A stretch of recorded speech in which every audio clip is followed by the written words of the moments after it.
The late afternoon sun beat down merciless on the dusty main street of Cedar Ridge, a town that seemed to have sprouted from the earth itself like a stubborn weed. Population maybe 300 souls on a good day.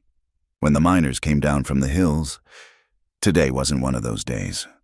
Ezra Hawthorne guided his mule toward the ramshackle livery stable at the edge of town, his weathered hands steady on the reins despite the bone-deep weariness that had settled into him like an old friend. 43 winters had carved deep lines into his face, each one telling a story he'd rather forget. His beard, more gray than brown now, hadn't seen a proper trim in months. The buckskin jacket he wore had seen better days, patched and repatched until it looked like a map of all the places he'd been trying to outrun his past. The stable boy, couldn't have been more than 12, took the mule without meeting Ezra's eyes. Mountain men had a reputation, and Ezra wore his like a second skin, dangerous, unpredictable, more comfortable with wolves than women. It suited him fine, kept folks from asking questions he didn't want to answer. Just for the night, Ezra said, his voice rough from disuse. He'd spent the last 3 weeks in the high country, setting traps and checking his lines. The pelts he'd brought down would fetch a fair price, enough to resupply and move on, always moving on. The Red Dog Saloon squatted in the middle of Main Street like a toad in a puddle, paint peeling, windows thick with dust and tobacco smoke. It was exactly the kind of place where a man could drink in peace without anybody bothering about his business. Ezra pushed through the bat-wing doors, the familiar smell of whiskey, sweat, and sawdust hitting him like a welcome. The bartender, a thick-set man with arms like ham hocks, barely glanced up as Ezra settled at the far end of the bar. "Whiskey," Ezra said, sliding a coin across the scarred wood. "Leave the bottle." The first drink burned going down, washing away the taste of trail dust and loneliness. The second one was for the memories. The third was to help him forget why he needed the first two. The saloon was near empty this time of day. A couple of cowboys played cards in the corner, their voices low and careful. A working girl in a faded red dress sat by the piano, looking bored as she picked at a loose thread on her sleeve. The piano itself stood silent, its keys yellowed like old teeth. Everything in Cedar Ridge seemed to be waiting for something, waiting to live, waiting to die, or just waiting for nothing in particular. Ezra had learned the hard way that waiting was a fool's game. Better to keep moving, keep the past where it belonged.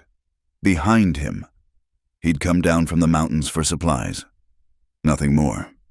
By dawn, he'd be gone again, back to the high country where the only sounds were wind through pine and the cry of eagles.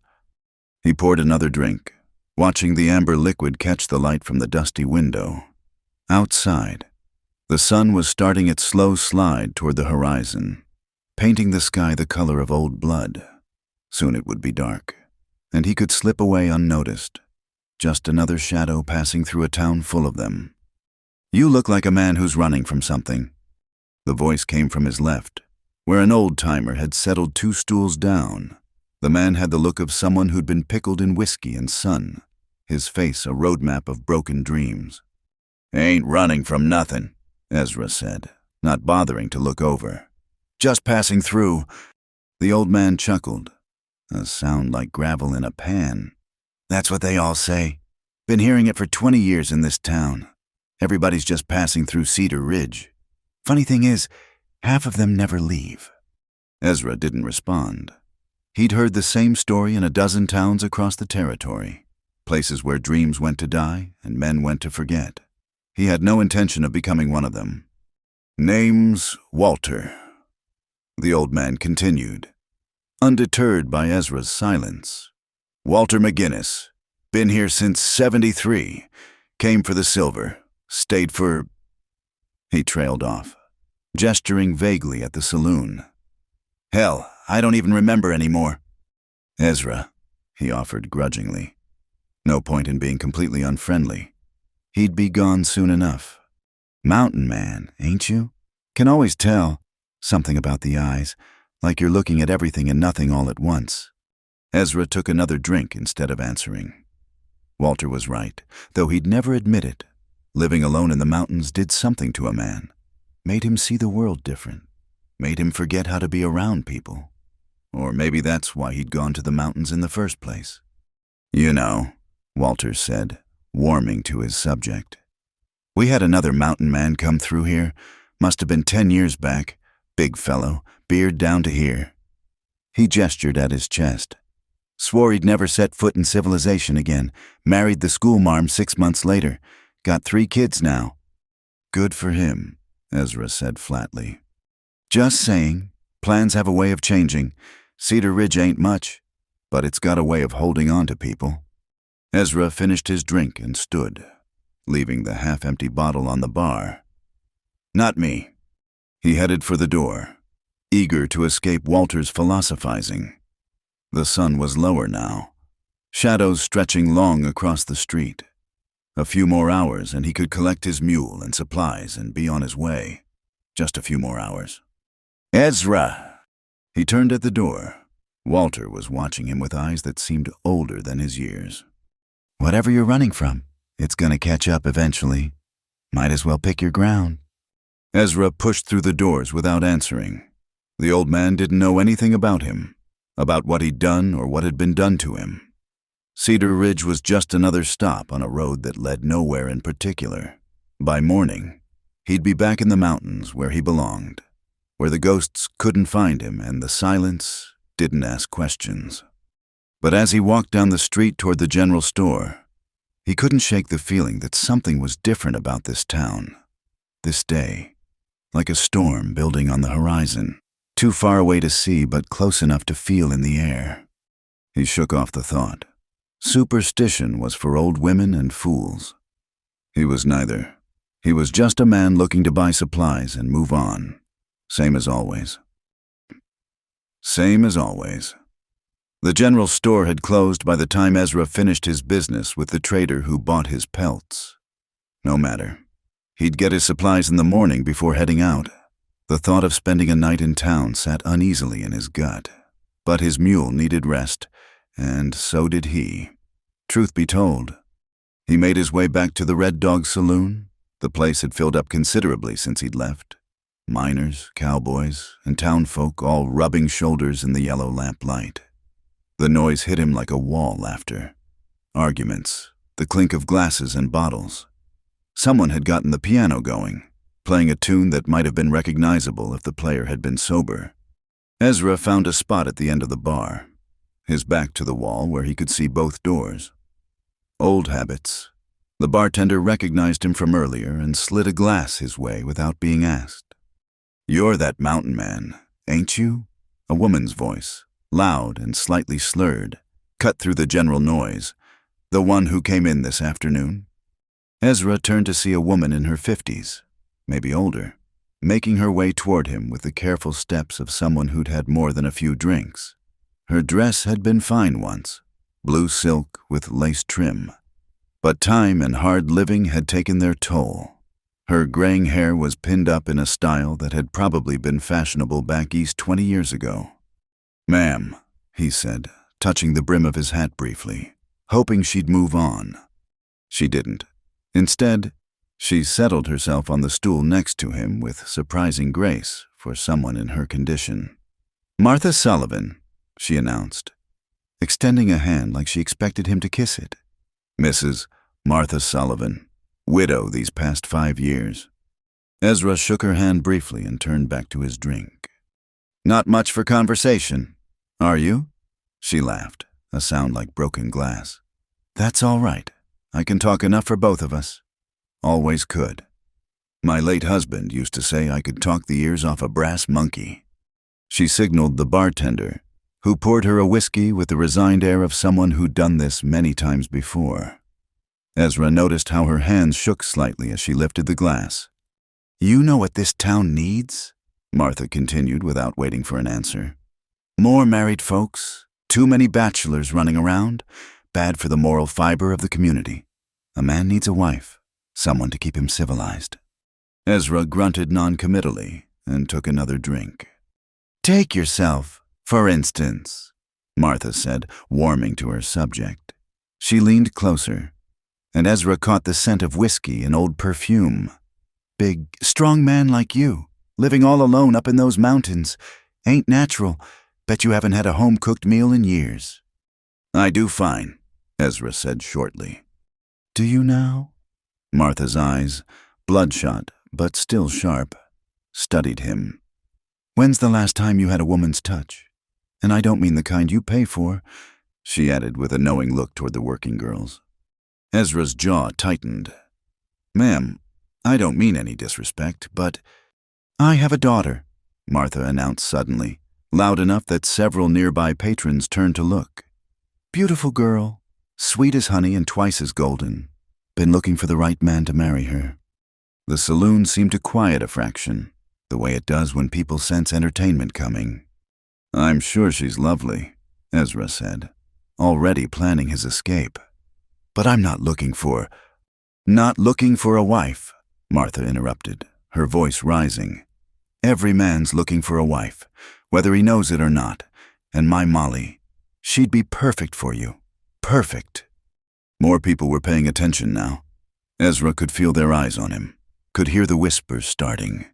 He stood, intending to leave, but Martha grabbed his arm with surprising strength. You don't even know what you're turning down, she said, swaying slightly. My Molly can cook, clean, sew, everything a man could want. She's got a figure on her, too, not like these scrawny things running around nowadays. A real woman, built the way God intended. Someone snickered. Ezra recognized one of the cowboys from earlier, nudging his companion. She means fat, the cowboy stage whispered. Molly Sullivan's big as a barn. She is not, Martha whirled on the cowboy, nearly falling off her stool. She's substantial, sturdy, a woman who won't blow away in a strong wind. The laughter spread through the saloon like wildfire. Ezra felt a familiar anger building in his chest.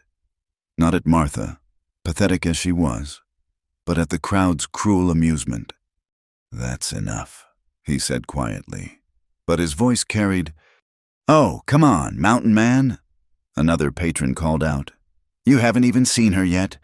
Might be just what you're looking for. Some men like them with extra padding. More laughter.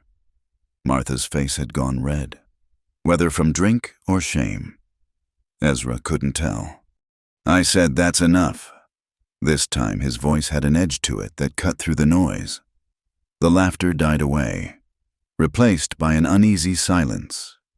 Martha looked up at him, tears starting to form in her eyes. She's a good girl, she said, her voice smaller now. Just wants what every woman wants, a home, a husband, children of her own. Is that so wrong? No, ma'am, Ezra said gently. It's not wrong. Then why won't anyone marry her? The tears were flowing freely now. Why do they all laugh? She can't help the way she looks. She's got the kindest heart in this whole miserable town, and all anyone sees is... She trailed off, groping for her glass. The bartender had quietly removed it. Ma, a new voice said softly. Come on, Ma, let's go home. Ezra turned to see a young woman standing in the doorway. She was indeed large, as the cowboys had said. But what struck him first was the gentle resignation in her eyes. She'd heard everything, he realized. Probably wasn't the first time. Molly, Martha brightened like a lamp. There you are, sweetheart. Come meet Mr. She looked at Ezra blankly. Hawthorne, he supplied. Mr. Hawthorne. He's a mountain man. Just come down from the high country. I was just telling him what a wonderful wife you'd make. The girl, Molly, closed her eyes briefly, as if praying for strength. Ma, please, Mr. Hawthorne doesn't want... Of course he does. Look at him, all alone in the world. He needs someone to take care of him. And you need a husband. It's perfect. The saloon had gone quiet again, everyone watching the drama unfold. Ezra could see the girl's hands trembling as she reached for her mother. I'm sorry, she said to Ezra, not quite meeting his eyes. She doesn't mean any harm. She worries about me. Nothing to apologize for, Ezra said. "See?" Martha crowed. "He's interested. I told you, Molly, I told you the right man would come along." "Ma, please." There was a desperate note in Molly's voice now. "Let's just go home." But Martha had worked herself up to a full performance. She stood, swaying dangerously, and addressed the entire saloon. "You all think you're so high and mighty, looking down on my girl, but she's worth 10 of any of you. And Mr. Hawthorne here, he sees it. Don't you, Mr. Hawthorne?" Every eye in the place turned to Ezra. He could have said no, could have walked away and left the girl to deal with her drunken mother and the town's mockery. It would have been the easy thing, the smart thing. Instead, he found himself looking at Molly Sullivan, really looking at her, past the weight that seemed to embarrass her so much, past the plain brown dress and the way she hunched her shoulders as if trying to make herself smaller. He saw the kindness her mother had spoken of. Yes, but also a strength. It took courage to walk into this saloon knowing what people would say. "I see a dutiful daughter taking care of her mother," Ezra said clearly. "Nothing there for anyone to mock." The silence stretched out, tense as a held breath. Then someone, Ezra thought it might have been Walter from earlier, started to clap slowly. Others joined in, though whether sincere or mocking, Ezra couldn't tell. Molly's eyes met his for just a moment, and he saw surprise there, and something else. Gratitude, maybe, or hope. Then she turned away, gently taking her mother's arm. "Come on, Ma, time to go home." Martha allowed herself to be led away, still talking about weddings and grandchildren. At the door, Molly paused and looked back. "Thank you," she mouthed silently. Then they were gone, leaving Ezra alone with his drink and the weight of every stare in the saloon. He tossed back the whiskey and headed for the door himself. He'd find somewhere else to spend the night. The Red Dog had lost its appeal. As he pushed through the Batwing doors, he heard the conversation starting up again behind him, excited and speculative. By morning, the whole town would be talking about the mountain man and the fat girl and the drunken mother's proposal. All the more reason to leave at first light. The morning came too soon, bringing with it a pounding headache and the memory of last night's spectacle. Ezra had spent the night in the loft above the livery stable, preferring the company of horses to people. Now, as he gathered his gear and checked on his mule, he was eager to put Cedar Ridge behind him. The general store was just opening when he arrived. The proprietor, a thin man with nervous hands, kept glancing at him sideways as he filled Ezra's order. News traveled fast in small towns. "Heard there was quite a show at the Red Dog last night," the proprietor ventured as he measured out flour. Ezra grunted, focusing on examining a coil of rope. "Martha Sullivan's always been one for the drink," the man continued. "Ever since her husband passed. Shame about the girl, though Molly's a good sort, despite—" He trailed off, but Ezra could fill in the rest. Despite her size, despite her mother, despite everything that made life harder for those who didn't fit the mold. He was loading his supplies onto the mule when he saw her. Molly Sullivan was across the street, carrying a basket that looked heavy with laundry. She moved with surprising grace for someone her size, but there was something defeated in the set of her shoulders. Their eyes met briefly. She flushed and looked away, hurrying past. Ezra told himself it was none of his concern. He'd stood up for her last night out of basic decency. Nothing more. Now it was time to go. But something made him pause. Maybe it was the way she'd mouthed, "Thank you," last night. Or maybe it was just the loneliness that recognized itself in another. Before he could think better of it, he was crossing the street. "Miss Sullivan." She stopped, turning slowly as if expecting an attack. Up close in the daylight, he could see her more clearly. She had a pleasant face, round and gentle, with soft brown eyes that reminded him of a deer's. Her hair was a rich chestnut color, pulled back in a simple style. She was indeed large, but she carried herself with a dignity that the town's mockery hadn't managed to destroy. "Mr. Hawthorne, she said, her voice barely above a whisper. I wanted to apologize again for last night. My mother, she...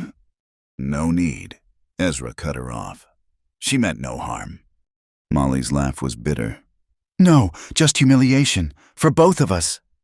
Only one humiliated last night was the folks doing the laughing, Ezra said. Takes a small person to mock someone for trying to help their child. She looked at him then, really looked at him, and he saw intelligence in those brown eyes along with the hurt. That's kind of you to say, but we both know what this town thinks of me, what everyone thinks. I don't much care what everyone thinks. No, she said softly. I don't suppose you do.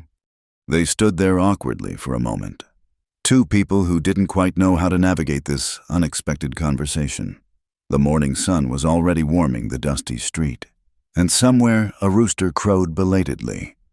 I should go, Molly said finally. Mrs. Henderson's expecting her laundry. Let me help you with that. The words were out before Ezra could stop them. She blinked in surprise. Oh, no, I couldn't. You must be wanting to leave town. She was right. He should be saddling up and heading out. Instead, he found himself reaching for the heavy basket. Henderson's boarding house is on my way. It wasn't, but she didn't need to know that. They walked in companionable silence for a bit. Ezra noticed how people stared, some openly, others from behind curtains. A few whispered to each other, no doubt adding to last night's gossip. You get used to it, Molly said, noticing his awareness of the attention. The staring, the whispers. After a while, it's just like the weather, always there. Can't do nothing about it. Doesn't make it right. No, she agreed. But right and real don't always match up, do they? There was a wisdom in that simple statement that made Ezra look at her again. This wasn't some simple country girl. There was depth here, intelligence, understanding born from hardship. They reached the boarding house, a 2-story building that had seen better days. Molly took the basket back, her fingers briefly brushing his. She had calluses, he noticed, working hands. Thank you, she said, for last night and for this morning. It was unexpected. Your mother, Ezra found himself asking. She do that often? Try to marry you off to strangers? Molly's smile was sad. Only when she's had too much to drink, which is most nights now. She means well. She's just scared of what'll happen to me when she's gone. A woman alone in a town like this. Especially a woman like me. She didn't need to finish. Ezra knew what happened to women without protection in frontier towns. If they were pretty, they had one set of problems. If they weren't, they had another. You got any other family? He asked. No, just Ma and me. Pa left us a little money when he died, and I take in washing and mending. We get by. Getting by. It was what most folks did out here. Just getting by, day after day, until they couldn't anymore. I really should go, Molly said, though she didn't move immediately. And you should too, before the town decides we're courting and makes your life miserable. My life's already miserable, Ezra said without thinking. Town's got nothing to do with it. Something shifted in her expression then. Not pity, he would have walked away from pity, but understanding. The mountains must be peaceful, at least, sometimes. He thought of the long winters, the endless silence, the dreams that came in the dark. Sometimes they're too peaceful. I've never been, she said wistfully. To the mountains, always wanted to see them up close. Maybe find one of those meadows full of wildflowers you hear about, but... She gestured at herself with a self-deprecating smile. Not much for climbing. Me? Most beautiful spots aren't at the top, Ezra said. They're in the valleys, by the streams, where the flowers grow thick and the deer come to drink. Her face lit up at the description. That sounds wonderful. Like paradise. It can be, when the ghosts stayed quiet and the memories didn't press too close. The boarding house door opened, and Mrs. Henderson appeared. A severe woman with a face like a pickled prune. "Molly Sullivan, that laundry was due an hour ago." "Sorry, Mrs. Henderson, I'm coming right now." The woman's gaze shifted to Ezra, her eyes narrowing. "And who might this be?" "Just a man helping a lady with a heavy load," Ezra said evenly. "Mrs." Henderson sniffed. "Well, see that it doesn't happen again? I run a respectable establishment." She disappeared back inside, slamming the door. "Pleasant woman," Ezra observed dryly. Molly giggled, then covered her mouth as if embarrassed by the sound. "She's not so bad, just particular about appearances." "Aren't they all?" She sobered at that. "Yes, they are." She lifted the basket. "I really do have to go, but thank you, Mr. Hawthorne, for everything." She started up the steps, then paused and turned back. "Are you really leaving today?" He should say yes, should already be gone, but looking at her standing there, silhouetted against the weathered boarding house, something in him hesitated. "Haven't decided yet," he heard himself say. A small smile touched her lips. "Well, if you do stay, we have supper at 6. Nothing fancy, but you'd be welcome, as a thank you for your kindness." Before he could respond, she was gone, the door closing behind her. Ezra stood there for a long moment, aware that something had just shifted in his carefully ordered world. He'd come to Cedar Ridge for supplies. Nothing more. Now. He shook his head and started back toward the livery stable. He'd load up the mule, saddle up, and ride out, same as always. Whatever this was, this unexpected connection, this flutter of something that might have been interest, it wasn't for him. He'd learned that lesson the hard way. But as he walked, he found himself thinking about her eyes, the way they'd lit up when he described the mountain meadows, about her laugh, surprised and genuine, about the quiet strength it took to face the world's cruelty every day and still find kindness to offer a stranger. His mule was where he'd left it, already loaded with supplies.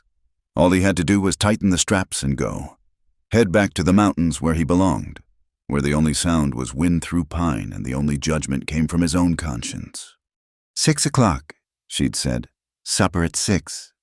Ezra stood there in the dusty livery stable, caught between the life he'd built in solitude and something he couldn't quite name. The smart thing would be to leave now, the safe thing. But when had he ever done the safe thing? He led the mule back to its stall and started unpacking the supplies. Just one more night, he told himself. He'd have supper with them, make sure Martha Sullivan was all right after last night's embarrassment, and then leave in the morning. Just one more night. Even as he thought it, he knew he was lying to himself. Something had started last night in the saloon, something that had nothing to do with Martha Sullivan's drunken matchmaking and everything to do with a pair of gentle brown eyes and the words, "Thank you," mouthed across a crowded room. Whatever it was, Ezra had a feeling his life was about to get a lot more complicated. The Sullivan house sat at the edge of town, a modest frame building that had once been painted white, but now showed more weathered wood than paint. A small garden struggled against the desert climate out front, showing Molly's determination, if not much success. Ezra stood at the gate, second-guessing his decision to come. Through the window, he could see movement. Molly setting the table, her mother sitting in a rocking chair. It was a domestic scene that made something twist in his chest. He'd had this once, or something like it, before the war, before everything went to hell. He was about to turn away when the door opened. Molly stood there, wearing a different dress than this morning. This one a deep green that brought out the warmth in her eyes. She'd done something with her hair, too, pinned it up in a way that showed the graceful line of her neck. "Mr. Hawthorne," she said, pleasure and surprise mixing in her voice. "I wasn't sure you'd come." "Said I would," Ezra replied, suddenly aware of his own rough appearance. He'd washed up at the pump behind the livery, but he was still a mountain man in worn buckskins standing on a lady's doorstep. "I'm glad." She stepped aside. "Please, come in. Ma's feeling better today." The inside of the house was clean, but sparse. Furniture that had been mended rather than replaced.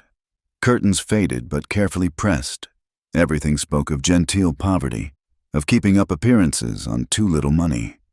Martha Sullivan looked up from her rocking chair, and Ezra was struck by the change in her. Sober. She looked older, more fragile. The bold woman from the saloon had been replaced by someone who seemed almost afraid. Mr. Hawthorne, she said quietly. I owe you an apology for last night. My behavior was inexcusable. No harm done, ma'am. There was harm, she insisted. To my daughter's reputation, what's left of it, and to yours. I had no right to put you in that position. Molly moved between them, smoothing over the awkward moment. Supper's almost ready, just need to take the cornbread out of the oven. She disappeared into what must be the kitchen, leaving Ezra alone with her mother. Martha gestured to a chair across from her. Please, sit. Tell me, Mr. Hawthorne, do you have family? It was an innocent question, the kind people asked when making conversation, but it hit Ezra like a physical blow. Not anymore, he said shortly. Martha nodded as if she understood. The war? Among other things. She didn't press, for which he was grateful. I lost my brother at Antietam. Never the same after that. None of us were. Then when my husband died. She trailed off, her hands twisting in her lap. I haven't been a good mother to Molly. Too lost in my own grief to see what I was doing to her. Before Ezra could respond, there was a commotion outside. Horses, several of them, and loud voices. Through the window, he could see a group of riders stopping at the gate. His hand moved instinctively toward where his gun would be, except he'd left it with his gear at the livery. Oh no, Martha breathed. Not tonight. The door burst open without a knock. A young man strode in like he owned the place, well-dressed in a way that screamed money and privilege. Behind him, two other men hovered in the doorway, grinning like they expected a show. Evening, Mrs. Sullivan, the young man said, his tone mocking the politeness of the words. Heard we had company tonight, the famous mountain man who defended our Molly's honor. This had to be Vernon Blackwood. Ezra had heard the name around town, son of the biggest landowner in the county, used to getting his way, the kind of man who thought money gave him the right to do as he pleased. Vernon, Martha said, her voice shaking slightly. This is a private supper. You're not welcome here. Now, that's no way to talk to a neighbor, Vernon said, his eyes finding Ezra. Just wanted to meet the man who's courting our Molly, make sure he knows what he's getting into. Molly appeared in the kitchen doorway, her face pale. Vernon, please leave. There she is, Vernon exclaimed with false heartiness. The blushing bride-to-be. Tell me, Molly, how much is your mother paying him? Must be a considerable sum to make a man overlook. Well, he gestured at her figure with a cruel smile. Ezra stood slowly. He'd dealt with men like Vernon before, bullies who hid behind money and social position. Think it's time you left, he said quietly. Vernon's eyes glittered with malice. Or what? You'll defend her honor again? What honor does a cow like her have to defend? The words hung in the air like a slap. Ezra saw Molly flinch, saw her shoulders hunch in that defensive posture he'd noticed before. But then something changed. Her chin came up, and fire flickered in her eyes. Get out of my house, she said, her voice stronger than he'd heard it before. Vernon laughed. Your house? This shack? My father could buy 10 of these with his pocket change. You should be grateful I even acknowledge you exist. Molly, not many men would. Then don't, Molly shot back. Don't acknowledge me. Don't speak to me. Don't come to my home uninvited. I want nothing from you. Vernon Blackwood, nothing. The laughter died on Vernon's face, replaced by something uglier. You fat sow. You think you're better than me? You're nothing. A joke. The whole town laughs at you. Ezra moved then, placing himself between Vernon and the women. That's enough. Or what? Vernon sneered. You'll fight me over her? At least the whores at the saloon are pretty. This one's just—" He never finished the sentence. Ezra's fist connected with his jaw, sending him stumbling backward into his friends. The two men caught him, their grins vanishing. "Vernon!" one of them exclaimed. "You all right?" Vernon touched his lip, his fingers coming away bloody, his face twisted with rage. "You'll regret that, mountain man. My father owns half this county. You just made the biggest mistake of your life." "Won't be the first," Ezra said evenly. "Now get out before I make another one." Vernon straightened his coat, trying to salvage his dignity. "This isn't over? You think you can come into our town, take up with our refuse, and not pay for it? You'll see." He stalked out, his friends trailing behind. Ezra heard them mounting up, Vernon's voice carrying back, "We'll teach him what happens when outsiders don't know their place." The house was silent after they left. Martha had covered her face with her hands. Molly stood frozen in the kitchen doorway, tears running down her cheeks. "I'm sorry," she whispered. "I'm so sorry. You shouldn't have. He'll make trouble for you now." "Let him try," Ezra said, flexing his hand. It had been a while since he'd punched anyone. Felt good, if he was honest. "You don't understand," Martha said, looking up. "The Blackwoods own the bank, the biggest ranch, half the businesses in town. They can make life impossible for anyone they choose." "They've already made it impossible for you," Ezra pointed out. Molly moved then, going to a cabinet and pulling out a cloth and some water. "Your hand," she said softly. "Let me see." He hadn't realized his knuckles were split until she mentioned it. She took his hand gently, cleaning the small wounds with practiced efficiency. Her touch was light, careful. "Why did you do it?" she asked without looking up. "Why defend me? You don't even know me." Ezra thought about that. Why had he? It wasn't his way to get involved in other people's problems. He'd spent years avoiding exactly this kind of entanglement. "Man shouldn't talk to any woman that way," he said finally. "Don't matter who she is or what she looks like." "It matters here," Molly said bitterly. "It's always mattered." "Then maybe it's time someone showed this town different." She looked up at him then, and he saw hope warring with fear in her eyes. "You're not staying. You'll go back to your mountains and leave us to deal with Vernon and his family." She was right. That's exactly what he should do. Pack up tonight and be gone before dawn, before Vernon could rally his forces. It was the smart play. But looking down at her, at the gentle way she tended his hand, at the strength she'd shown in standing up to Vernon despite years of abuse, Ezra found himself reconsidering. "Maybe," he said slowly. "I'll stick around a few days, make sure there's no trouble." "You'd do that?" Martha asked. "After everything?" "Man finishes what he starts." Ezra said, "Besides, haven't had that cornbread yet. Be ashamed to waste it." Molly's laugh was shaky but genuine. "It's probably burned by now." "Burned cornbread's better than no cornbread." She smiled then, a real smile that transformed her face. "You're a strange man, Ezra Hawthorne." "Been told that before." They salvaged supper. The cornbread was only slightly singed, and ate quietly, each lost in their own thoughts. But there was something comfortable about the silence, something that felt almost like peace. As Ezra walked back to the livery stable later that night, he knew he'd crossed a line.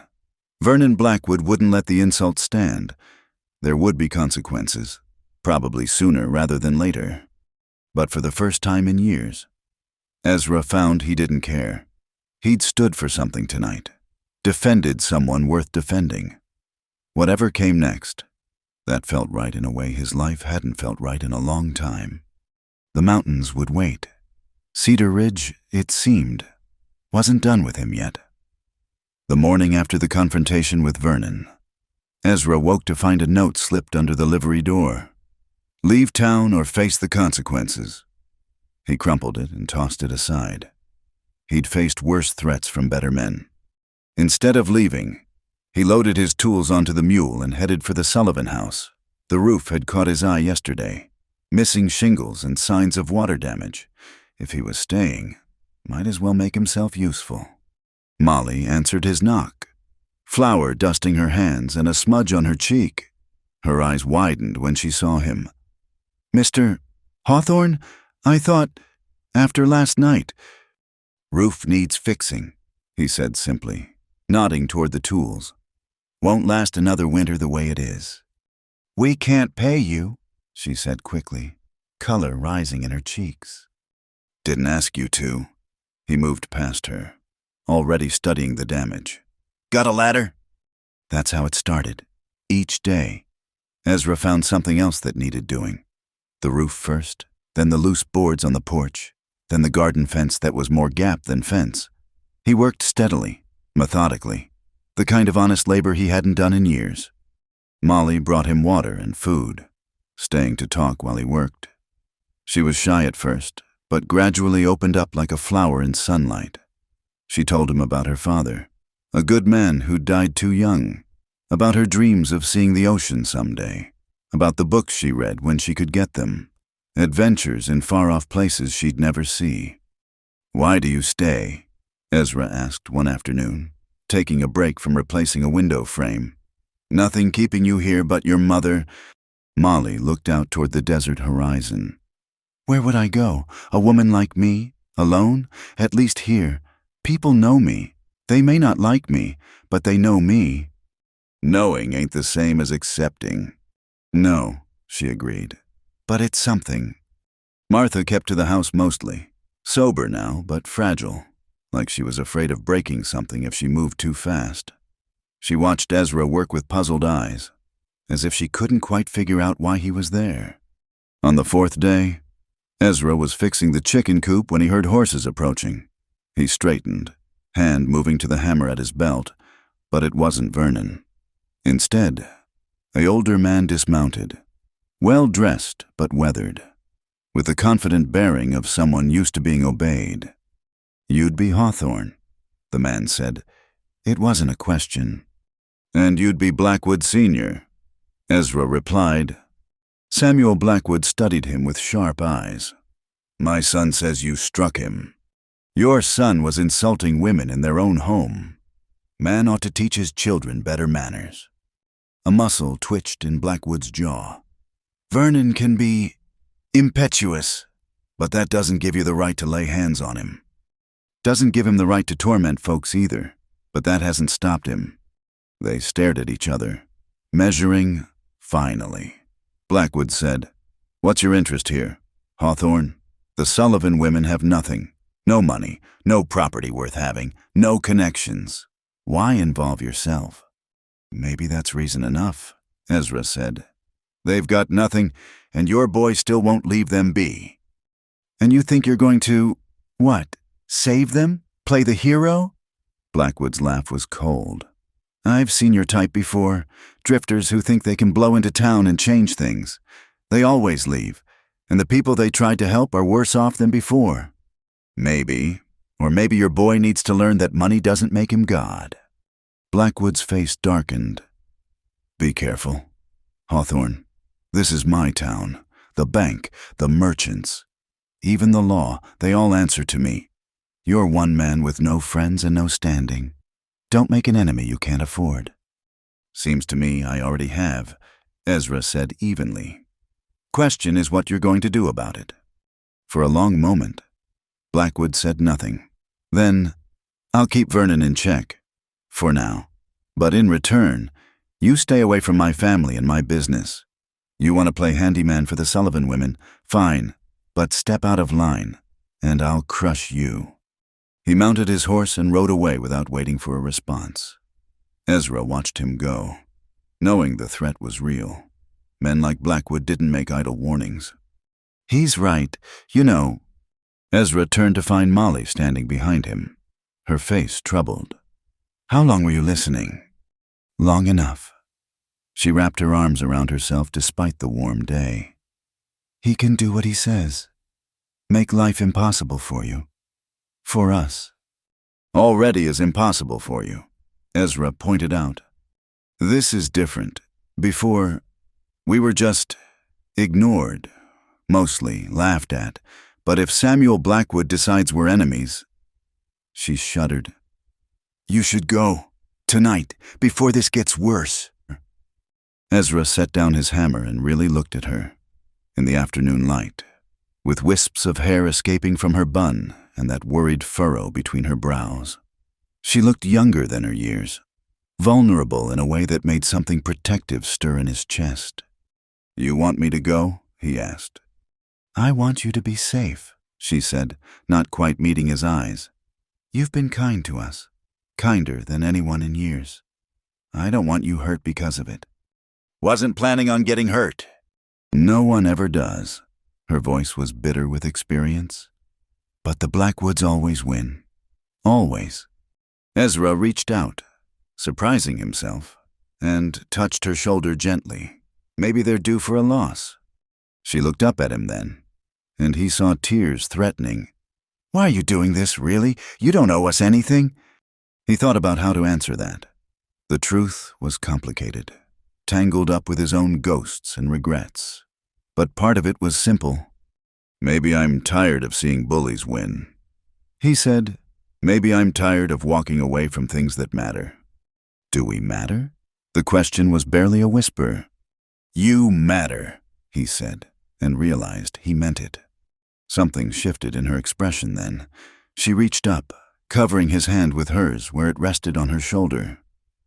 "Ezra." The moment stretched between them, fragile as spun glass. Then the spell broke as Martha called from the house. Needing help with something, Molly stepped back, color high in her cheeks. Ma needs me." "Go on," Ezra said gently. "I'll finish up here." She hurried away, but at the door she paused and looked back. "Whatever happens, I'm glad you stayed." Then she was gone, leaving Ezra alone with his thoughts and the half-fixed chicken coop. He picked up the hammer again, but his mind wasn't on the work. Samuel Blackwood was right about one thing. He was just one man, no friends, no standing. In a straight fight, the Blackwoods would win. But Ezra had learned a thing or two about fighting in his years. Sometimes the straight path wasn't the right one. As the sun set over Cedar Ridge, painting the desert red as blood, Ezra made his decision. He wouldn't run, not this time. Whatever the Blackwoods had planned, he'd face it. And maybe, just maybe, he'd show this town that money and power weren't the only things that mattered. That kindness had its own strength, that people like Molly Sullivan deserved better than the hand they'd been dealt. It was a fool's stand, probably, but as he'd told Martha that first night, he'd been called worse than a fool. And this time, at least, he had something worth standing for. The explosion came just after dawn, rattling windows throughout Cedar Ridge. Ezra was already awake, having learned long ago to rise before the sun. He grabbed his boots and was out the door of the livery in seconds, following the pillar of dust and smoke rising from the east side of town. The Whitman mine.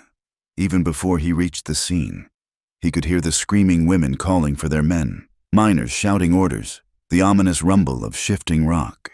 A crowd had already gathered at the mine entrance, faces white with dust and fear.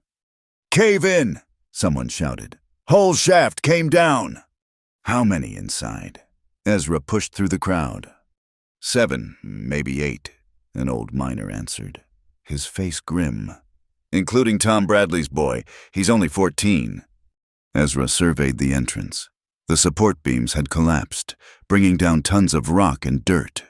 But he could hear something, faint tapping from inside. Morse code.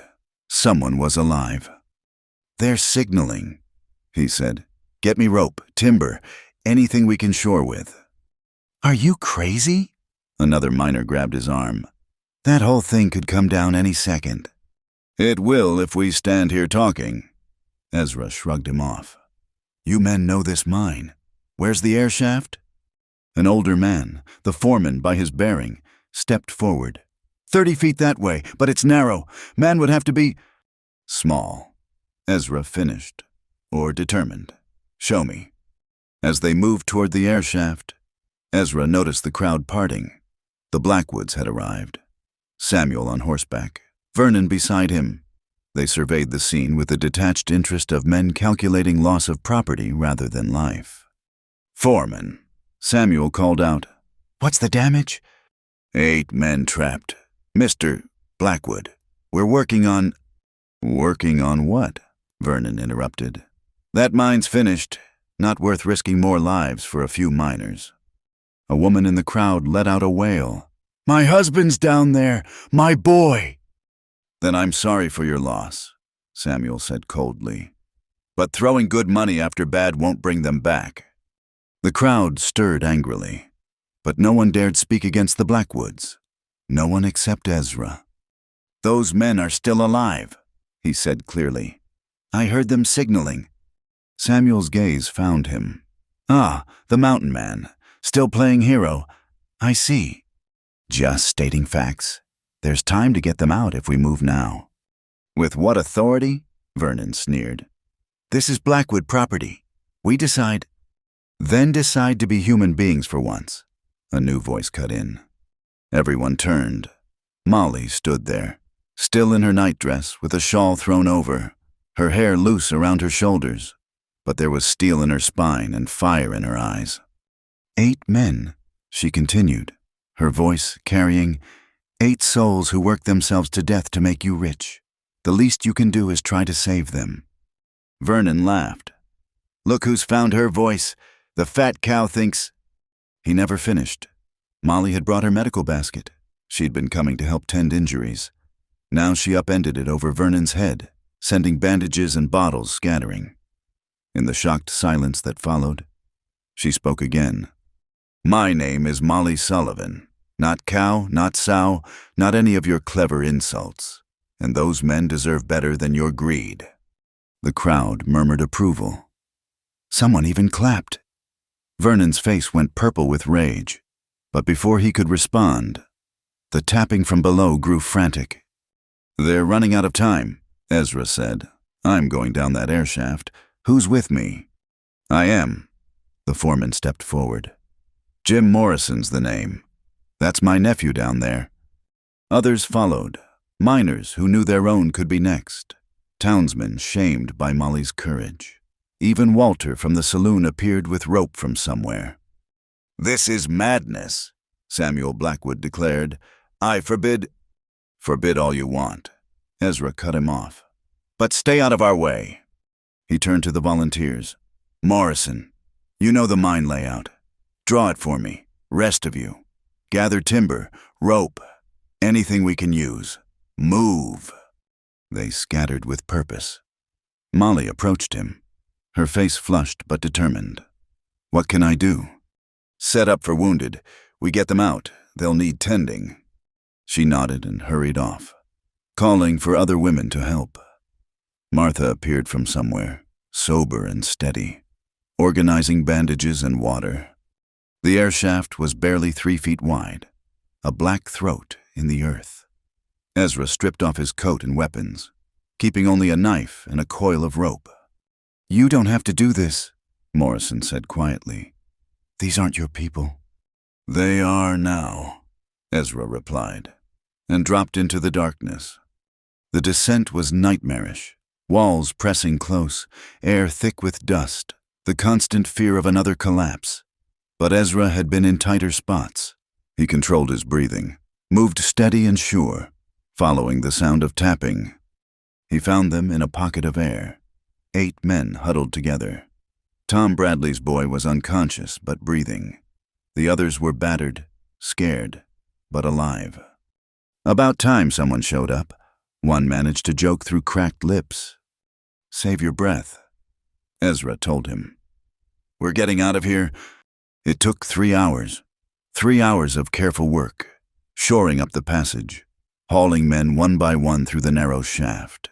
Ezra stayed below, sending others up first, until only he and the Bradley boy remained. "Shaft's not going to hold much longer," Morrison called down. "Get out of there." Ezra tied the unconscious boy to the rope. "Pull him up!" The walls were groaning now, dirt raining down. As soon as the rope came back, Ezra grabbed it and started climbing. Behind him, he heard the final collapse, felt the rush of air and debris. Then hands were hauling him out into blessed daylight. The crowd erupted in cheers. Women rushed forward to embrace their men. Molly was there with her medical supplies, efficiently tending wounds. When she saw Ezra emerge, something passed over her face, relief so profound it took his breath away. "You're hurt," she said, noticing blood on his shoulder where a rock had caught him. Had worse. But he let her lead him aside, let her gentle hands clean and bandage the wound. "That was the bravest thing I've ever seen," she said softly. "You standing up to Vernon was braver." He caught her hand. "You found your voice today." She smiled, tears streaming through the dirt on her face. Maybe I had help finding it. Around them, the rescued miners were being tended. The Blackwoods had disappeared. But Ezra knew there'd be consequences. Men like them didn't forgive public humiliation. But right now, none of that mattered. The town was coming together, helping each other, acting like a community instead of Blackwood property. And at the center of it, Molly moved among the injured with quiet competence. No longer the town joke, but a woman of strength and compassion. "You realize what you've done?" Morrison appeared beside him, grinning through the dirt. "You've given folks hope, shown them the Blackwoods aren't gods." "Just showed them what they already knew." Ezra said, "Sometimes people just need reminding." As the sun climbed higher, warming the earth and drying tears, Ezra watched the town he'd meant to pass through transform before his eyes. It wasn't complete. One rescue didn't erase years of oppression, but it was a start. And when Molly looked back at him across the crowd, her face shining with pride and something deeper, Ezra knew he'd found something in Cedar Ridge he hadn't even known he was looking for. A reason to stay, a reason to fight, a reason to hope. The mountains could wait a little longer. The letter arrived on a Tuesday morning, 3 weeks after the mine rescue. Ezra was helping Molly hang laundry when the postal rider appeared, an unusual sight in Cedar Ridge where mail came irregularly at best. "Ezra Hawthorne?" The rider squinted at him. "Got a registered letter. Need you to sign." Ezra set down the wash basket, unease prickling at his neck. Registered letters meant legal matters, and legal matters usually meant trouble. He signed the receipt and took the envelope, noting the return address, a law firm in Denver. "What is it?" Molly asked, noticing his stillness. He broke the seal and read, his expression growing more troubled with each line. When he finished, he had to read it again to make sure he understood correctly. "Ezra?" Molly touched his arm gently. "My uncle," he said slowly. "Benjamin Hawthorne. He died 2 months ago." "Oh, I'm sorry. I barely knew him. Haven't seen him since I was a boy, but he—" Ezra held up the letter. "He left me everything. A ranch outside Denver, 3,000 acres, cattle, money in the bank." Molly's eyes widened. "That's wonderful, isn't it?" Was it? Ezra stared at the letter. After years of drifting, of having nothing but what he could carry, suddenly he had property, responsibility, a life waiting for him 500 miles away. "I need to think," he said, folding the letter carefully. But thinking time was a luxury Cedar Ridge wouldn't allow. By afternoon, everyone knew. News traveled fast in small towns, and news like this traveled faster. The mountain man who'd stood up to the Blackwoods was now a man of property himself. Vernon Blackwood showed up at sunset, finding Ezra at the Sullivan house where he'd taken to having supper most nights. Vernon's smile was sharp as a blade. "Heard the news," Vernon said without preamble. "Congratulations on your inheritance. When will you be leaving?" "Haven't decided I am," Ezra replied evenly. Vernon's smile widened. "Oh, but you must. A ranch that size needs tending. Can't leave it to hired hands. Bad for business." "Since when do you care about my business?" "I don't," Vernon admitted. "But I'll make you a deal.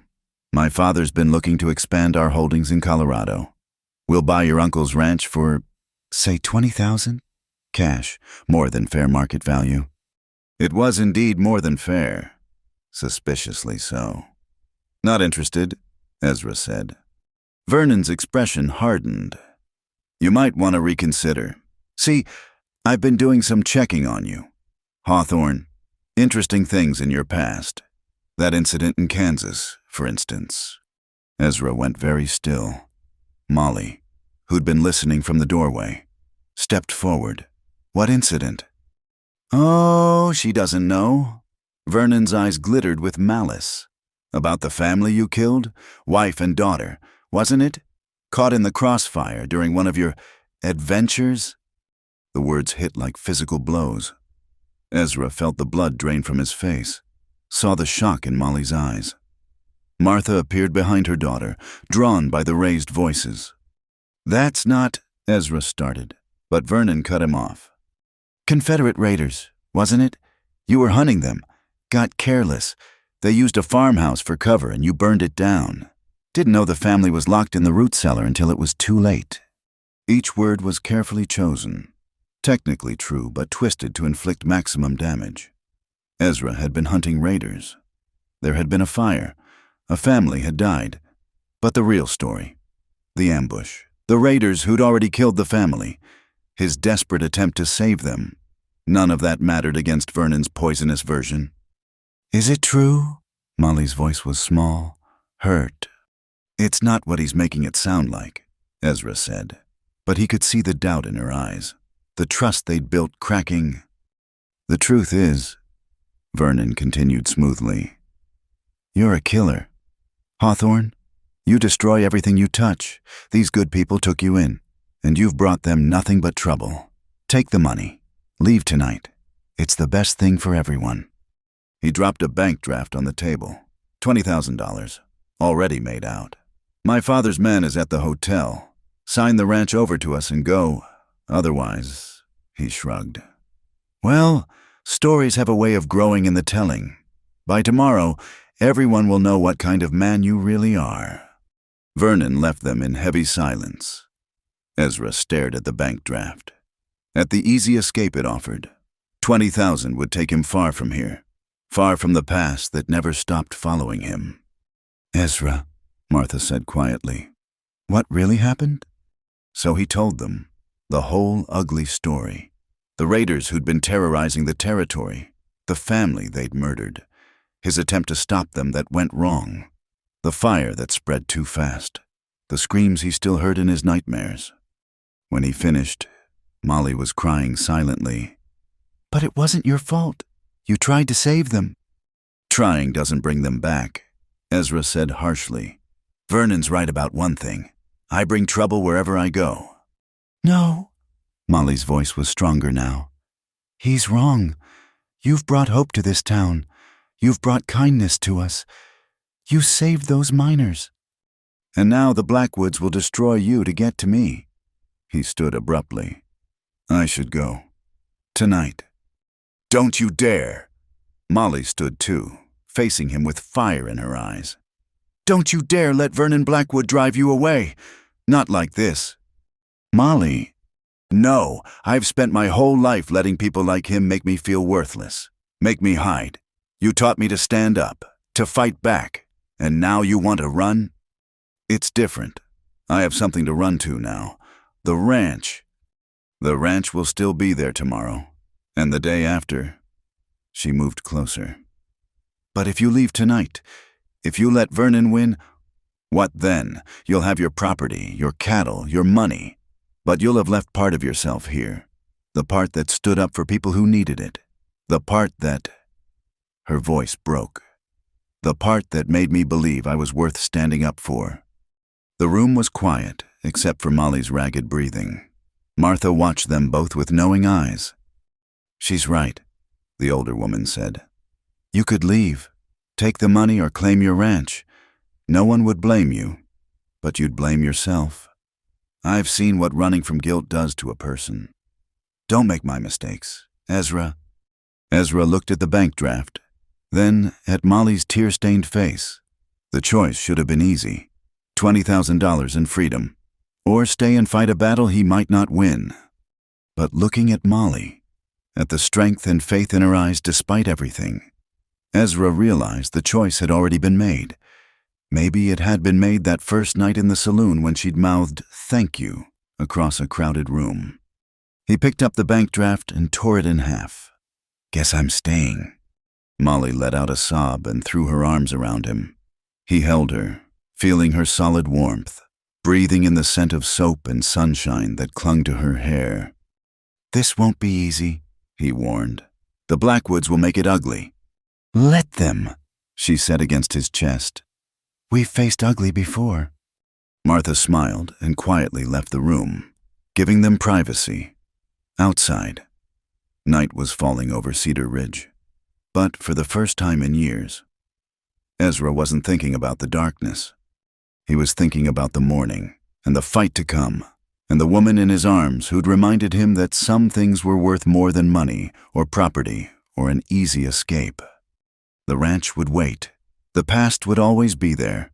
But right now, in this moment, he had found something he'd thought lost forever. A reason to stay and fight, a place to make a stand. A home? By morning, Vernon had made good on his threat.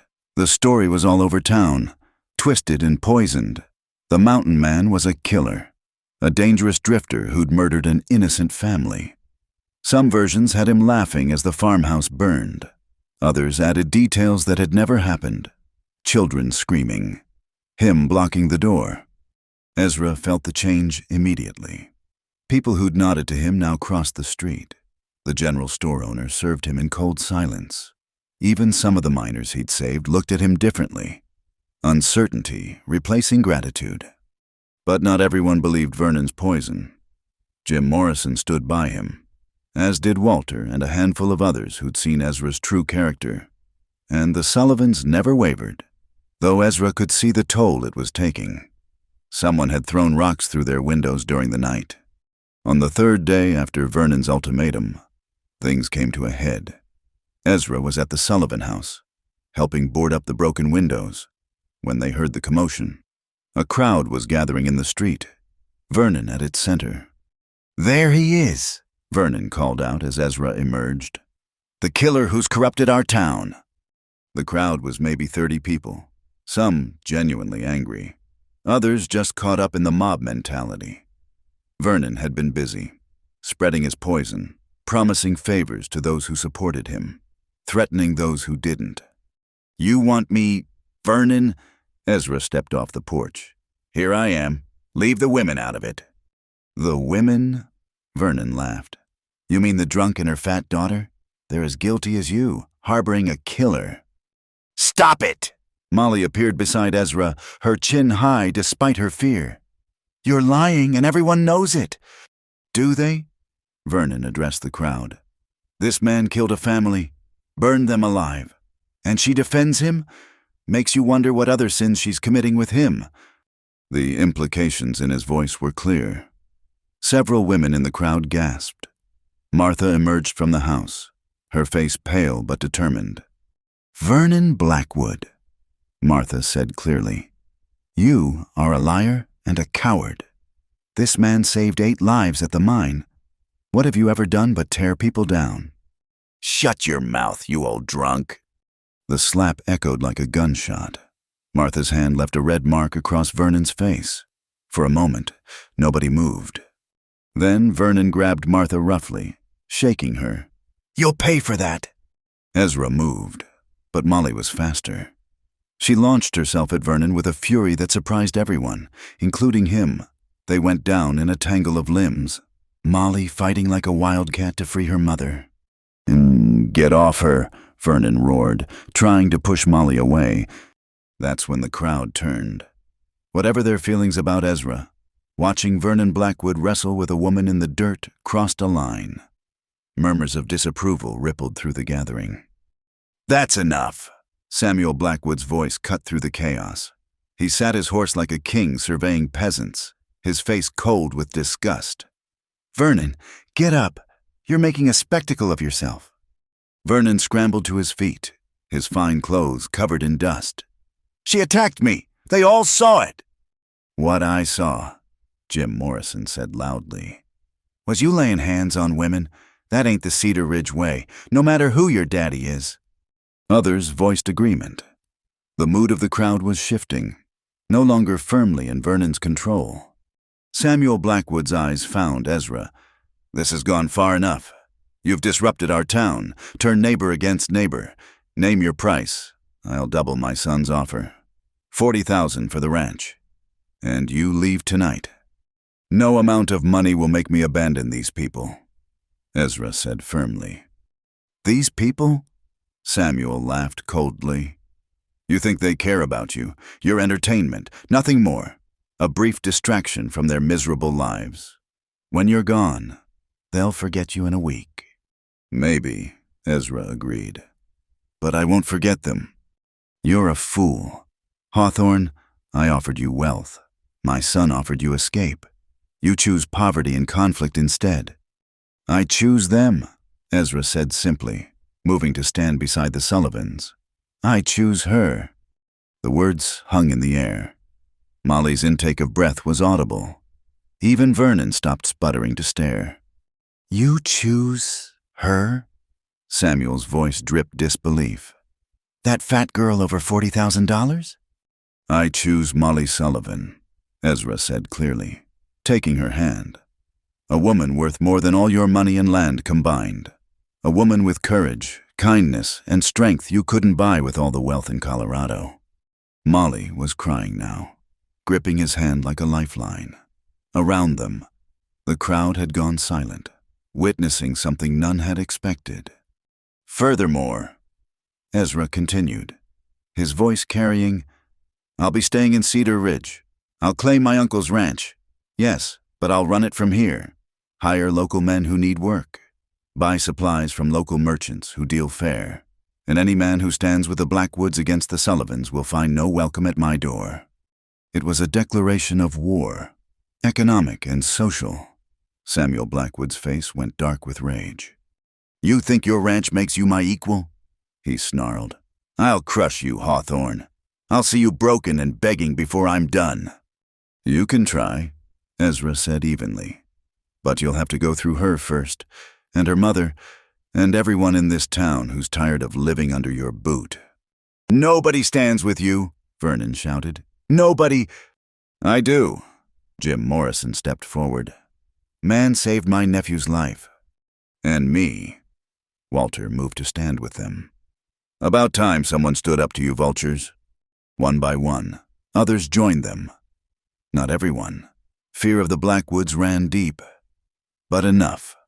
Enough to show that Cedar Ridge was no longer united in its submission. Samuel Blackwood studied the scene with calculating eyes. Then he smiled, a cold expression that promised retribution. So be it, he said. You've chosen your side, all of you. Remember that when your businesses fail, when your loans come due, when you need help and find none, you've made an enemy today you can't afford. He wheeled his horse around. Vernon, we're leaving. Vernon scrambled after his father, but not before shooting one last venomous look at Molly. This isn't over, cow. Not by a long shot. After they left, the crowd slowly dispersed. Some muttered apologies to the Sullivans. Others simply nodded and went about their business. The lines had been drawn, and everyone knew there would be consequences. But for now, in this moment, Ezra stood with the woman he'd chosen and the people who'd chosen to stand with them. Molly turned to him, eyes shining with tears and something more. Did you mean it? She whispered. What you said. Every word. Ezra confirmed. Question is, will you have me?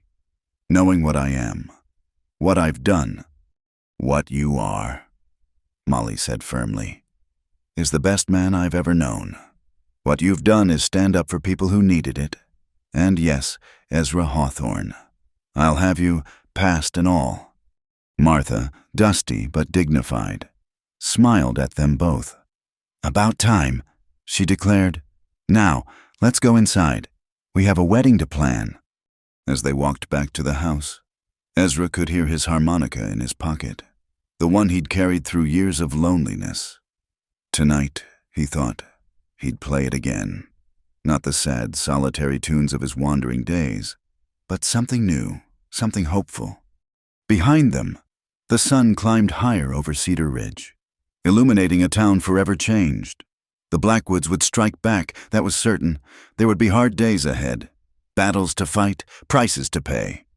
But for now, Ezra Hawthorne had found what he hadn't even known he was searching for. Not just love, but purpose. Not just a woman, but a community. Not just a place to stop, but a home to defend. The mountains could wait forever now. He was exactly where he belonged. In the distance, a hawk cried out over the desert, wild and free. But Ezra no longer envied its solitude. He'd found something better than freedom. He'd found a reason to stay.